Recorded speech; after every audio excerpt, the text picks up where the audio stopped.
Yeah, you know what? I'll be honest with you. Like, I did it 3 years in a row, and the last one was a little edgy. Against Cormier, I came in, I tried something different. I didn't work with Chris Aceto that year, and I just wanted to do it on my own. I came in a little smaller, and I came in more ripped, but people questioned it, and I knew like my time was running. I mean, come on. I mean, I never wanted to go in there. I wanted to keep the trend going, and I wanted to win the Olympia, and I knew tearing down twice a year at such a big body was never going to work for me. So that's why I kind of gave it up. But to be honest, like I'm not going to lie, I kind of got like, you know what, I'm over this. I won 3 years in a row. I've it was a big prize money. I didn't need the money at the time. I was guest posing every weekend. I signed a big deal with Muscle Tech at the time.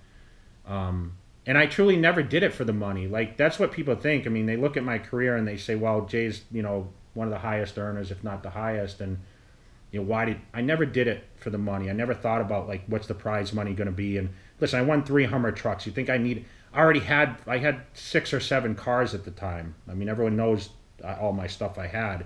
So you think I needed more vehicles? And I ended up selling all those anyway. But I was buying real estate at the time. That's what I was doing outside, and a lot of my fortune was made through those years. That's why I moved to Las Vegas, was to buy and sell real estate, and that just gave me more opportunity to make money doing that. But it also took a lot of time away when I was training for competition from the business side, and that's where I remember even talking. Steve Weinberg pulled me aside, and he's like, "Jay, you got to focus more on bodybuilding and not on guest appearing and doing these outside things. It's going to make you a better bodybuilder." And I said, "Steve, in the end, it don't matter how many trophies I have or what. I need to look at the financial return and be able to build the brand and have the sustainability."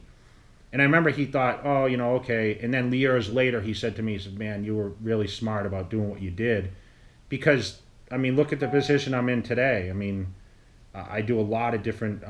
I have diversity in a lot of different things, and it set me up for a great branding. But I'm still giving back. I'm still probably one of the highest social media guys, top bodybuilders in our business, and a lot of people still can learn from me even at I'm 42 years old. But to get back on that, I mean, it was just like the Arnold Classic. It's the second prestigious show. I wanted to win the ultimate, which was a Mr. Olympia, which I achieved in 2006.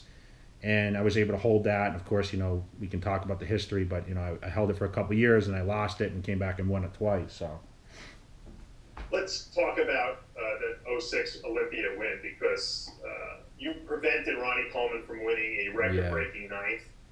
I felt bad. I felt mental thing, because a lot of people figured Ronnie would win 10, maybe more times.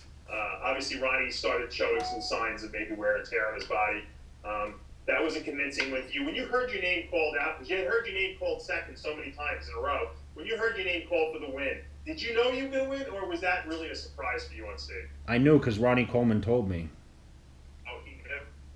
Ronnie Coleman said to me, you go back and look at the film, guys, you'll see Ronnie Coleman mouthing some things to me, and Ronnie Coleman said, "Well, you beat me." He said, "You won." And I didn't know what to say. I felt terrible, because he was trying to cement his legacy by being the ultimate winner of the Mr. Olympia. And so I was kind of like torn between emotions, like, shit, I just won the Mr. Olympia, but I feel bad for this guy who's trying to break the record, and it didn't happen, but I knew I won. I mean, I knew I had him, and I was just thinking about how I was going to speech to all the fans, because it was such a long road, and no matter what I always did, and I still do nowadays, it's very fan related. It's very like my motivation came a lot from the fans, especially later in my career, because I never planned to compete as long as I did.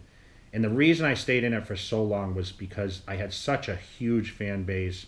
And the only reason I came back and competed in, 2013 was because of the fans, So I was very fan driven, and I'm thinking, okay, what am I going to say to the fans, and how am I going to address this? Because, emotionally I was like, wow, I just won the Mr. Olympia. But I already knew that from Friday anyway, because I knew I was dominant on the stage.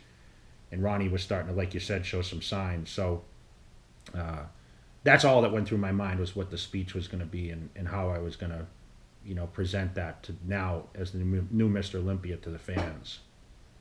How did the Jay Cutler persona change once you became Mr. Olympia? Did you have a mindset change? Did you change the way you conducted your life and your business at that point?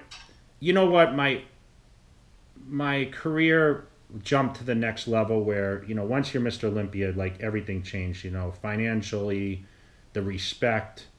I was already the ambassador. Let's not kid ourselves. I mean, I was already the guy, even before I won the Mr. Olympia that, people admired or not. I was, second so many times. It was like having a dual Mr. Olympia a lot of times with me and Coleman. So it wasn't anything new in that sense, but I realized that the respect became so much more and the demand became so much more. And that was the hardest part is, trying to balance out real life and, time at home with my wife and the dogs and being on the road every week and being booked and trying to refuse the, $5,000, $6,000, $7,000, $8,000 guest appearance fees every weekend, and the merchandising going through the roof and the DVD sales, selling $50,000 worth of DVDs in 1 week. It was just crazy, So it's mind-boggling to think back now because I think how much, my life actually changed at that point. The demand stepped up to the next level. Jay, you won the Olympia 2 years in a row. Obviously, huge accolades. The fans loved you. And then in 2008, you fell. You had an off year. Dexter Jackson, always that dangerous guy. When someone's a little off, he steps in and he exploits that. And he exploited it in 08, and he wins the Olympia. What the hell were you thinking then? That had to be like a very big crushing blow to you, not only from an ego standpoint, but from a confidence standpoint. Yeah, that sucked. I started to. That's when, for the first time, I'm like, am I reaching the end of the road? I know I've been competing a long time. I sat down with my wife at the time, and I was like, what do we do? And I was in a bad state of mind from September, October. And then in November, I got a call from, Hani Rambod, who I, kind of was on the other side. He was more closer to Ronnie than myself. And we had been friends. We spent Easter together, I think, 2002, so we had been somewhat friendly. And, he said to me, Jay, I know everyone's kicking you when you're down right now. And, I just think, I think you can come back and, you could be really great. And if I can ever do anything for you, just, let me know, whatever. And at the time, Chris, after that show, Chris and I had spoken. He's like, I think, you probably should, think about, doing stuff maybe on your own, because at the time we started to have a little disagreements. I had a lot of people around me that were really kind of telling me how great I was, and I think maybe I started to believe that. And Chris didn't like it because everyone had their opinions. And sometimes that's what happens when you become the greatest in the business that you are. And as a respect as a friend and as pretty much family to Chris, he's like, I think you just need to figure some stuff out. And that's, at the time when I remember calling Hani back around December, and I said, you know what? I said, you really think I can do this and come back? Because I contemplated retiring at the time. I mean, I had done so much in my career already. He's like, yeah, I think, we can, I'll help you, And at the time he was helping Phil, who still wasn't there yet. He was third that year, which, Phil could have won. But we started working together, and, we went into heavy training. I started doing, under his tutelage, and, things were different, than when I worked with Chris. I mean, he pounded the food in me once again. I think it was more just because I got complacent with Chris more than anything, because we're such good friends. It was really hard to handle business between. And that's really what, what we worked in through 2009, leading up to the Olympia. And I think, Hani had his doubts, but at the same time, Hani was never as confident as how I would do as Chris was. But, he said, let's just see how it goes. And next thing you know, I mean, I brought the crazy physique back for 2009, and I stayed training heavy and hard. I think, but I was extra motivated from that loss because that sucked. I mean, I lost to Dexter Jackson, who was great, but no way in hell I thought he should have beat me, at the level that I was at. I got complacent and, I disappointed a lot of fans. I disappointed myself and, my team around me. But, I established a really solid team leading in 2009. I had crazy training partners. I had, I just had the therapy started again. I was getting, a little lazy with that, with the tissue work.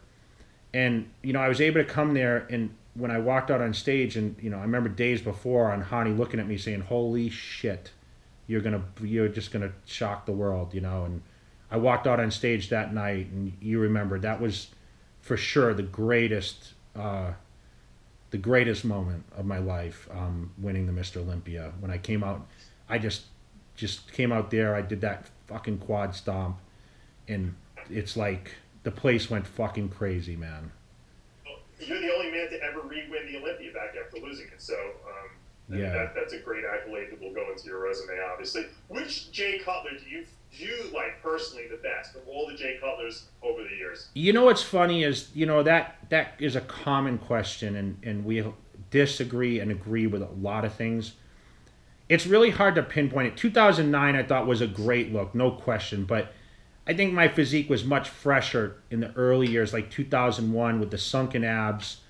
I just know training back in 02, 03 years, 01, I felt like a fucking machine, man. Everything just clicked. Like I told you, I could do anything. I went in the gym and I trained with light weights. I trained with heavy weights.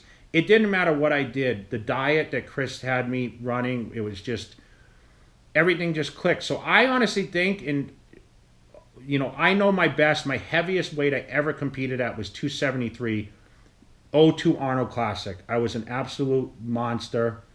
I had the quads, I had the shoulders. Yes, the condition wasn't up to par with what I would stand next to Kai Greens or Phil Heath nowadays, but it didn't matter. I had a lot of round muscle. I walked into that show. I came off the Olympia diet. It was a joke. I came off the Olympia diet. I went right back up to 290, and I sat at 280 through the whole prep, and I competed. I dropped a few pounds before the show, and that was it. I walked in there, and I mean, I won that show pretty convincingly. So that look was good. 2001, because the definition was so good. 2009, I thought was outstanding because, just the lineup I was against, it just looked good. The glutes and hamstrings for the first time were really torn up, comparable. But a lot of good balance. I got the balance back with the leg that had an issue. And it was just such redemption to be able to go through that in the training. I remember going in the gym and training, and I was doing same thing, 45 minutes twice a day cardio, and I was totally training once a day. But just the team I had, I look back at that, and it was just the most memorable time because we had such fun getting ready for the show that it made it so much better when I did win. And then my career was basically, it was relit, and I became a fucking star again, and that losing and winning was the best thing that ever happened to me in my life, because the fans that they hated Jay Cutler now loved him again. And I gained so many new ones. And all the things that I sign nowadays and put out there, I signed a deal with Muscular Development at the time. Right after that show, I left Flex Magazine because they shit on me and treated me like I was going to be nothing. So I was really disgusted with the way I was treated after 2008 by them. And I signed with MD, and everyone said that you can't be Mr. Olympia being an MD athlete. And, I shut that whole bullshit up when I came back and won in, 2010. So I put to sleep a lot of the the bullshit theories that people had. And that's what I love most about my career, is that my body did the talking and my movement did the talking, where it set people up so they had a more comfortable position in bodybuilding to be who they are and not just, play like a fucking puppet, It's interesting how, in this industry, they sometimes throw you out when they don't want you anymore. And it is interesting that, I'm sure Blackman was licking his chops when you became available, but he did support you and he did pay you very well. And then obviously that went well for you. Let's talk about the one controversial Olympia. A lot of people, still talk about it this day. I know Victor Martinez still talks about it to this day. The Olympia where Victor Martinez, felt he won. A lot of fans felt he won. Talk to me about that show.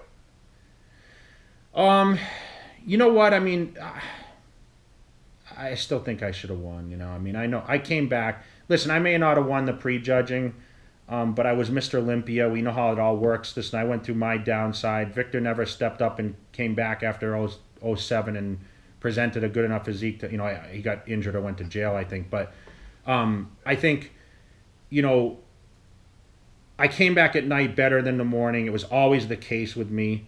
Maybe not 2009, but I had an infection at the time, so I just, I did have, an illness, and it definitely hindered my physique. I wasn't at my absolute best. I always said that. I was more dealing with the Dennis Wolf thing. People saying, "Oh, I was running from Dennis Wolf on the stage," which was total. I didn't even know Dennis Wolf was in the lineup, to be honest, at the time. No disrespect to him, but like I was only worried about who I was going to beat first or second place, not the guy that I think he got fifth or something.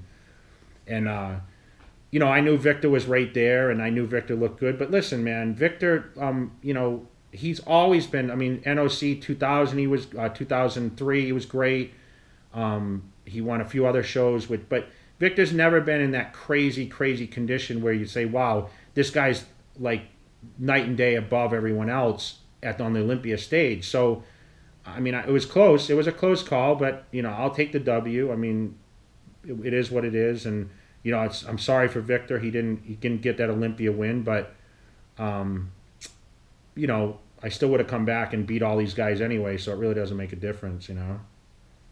Jay, let's talk about obviously in 2011 you lost to Phil Heath. You tore the bicep. I think right before that show, you got that fixed in 12, or right after, shortly thereafter. Took the year off. Came back in 2013. In hindsight, do you think that was a poor decision on your part?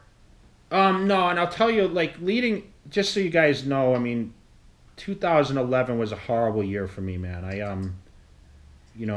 My dog died 3 weeks before the show. Trace, my Airedale Terrier, which he was 10, and I was, everyone knows how close I am with my dogs, man. They were my life. I had separated with Kerry in June of 11. I had moved. I was living at the Mandarin Oriental downtown Vegas. I was out of my element for the first time ever in my career, where she was still helping me because we had split kind of mutually at the time. The traveling and all that, just the whole thing took